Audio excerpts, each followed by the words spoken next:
করছি পেঁপে দিয়ে আলু দিয়ে আপনার কাতলা মাছ দিয়ে ঝোল করব। তা ফোড়নে আমি দিয়েছি কাঁচা লঙ্কা, সাদা জিরে, আলুটাকে ভাজতে দিয়ে দিয়েছি। ভাজা ভাজা হয়ে এসছে। এবারে আমি পেঁপেটা ছেড়ে দেব। পেঁপেটা দিয়ে দিলাম,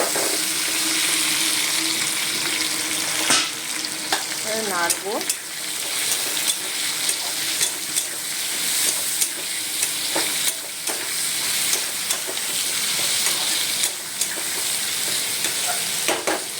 এবারে আমি টমেটো দিয়ে দিলাম।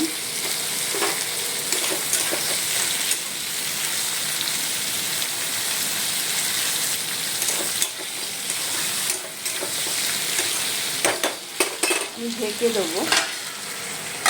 নেক্সট স্টেপে দেখাচ্ছি কি কি মশলা দিচ্ছি।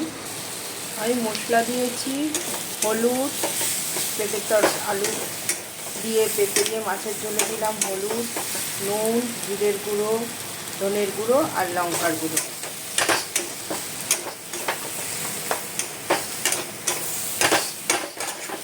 এবারে আমি সামান্য ওই চিনি দিয়ে দেবো।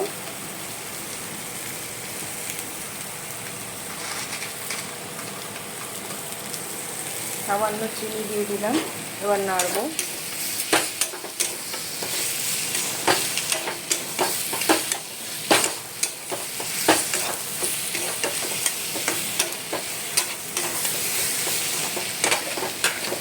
এবার আমি জল দিয়ে দেবো।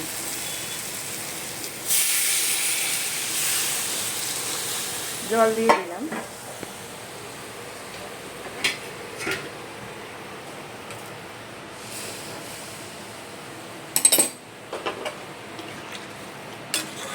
জল দিয়ে দিলাম। এবার আমি মাছগুলো ছিঁড়ে দেবো, দিয়ে দেবো ঝোলের মধ্যে। এই দেখুন মাছ দিয়ে দিয়েছি।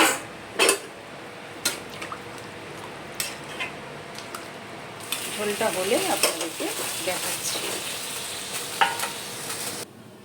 মাছের ঝোল রেডি হয়ে গেছে। দেখুন পেঁপে দিয়ে, আলু দিয়ে, টমেটো দিয়ে যে দেখালাম আপনাদের, সেটা রেডি কমপ্লিট হয়ে গেছে। ভালো লাগলে লাইক কমেন্ট করবেন, পাশে থাকবেন, সাথে থাকবেন। সবাই সুস্থ থাকবেন। Thank you.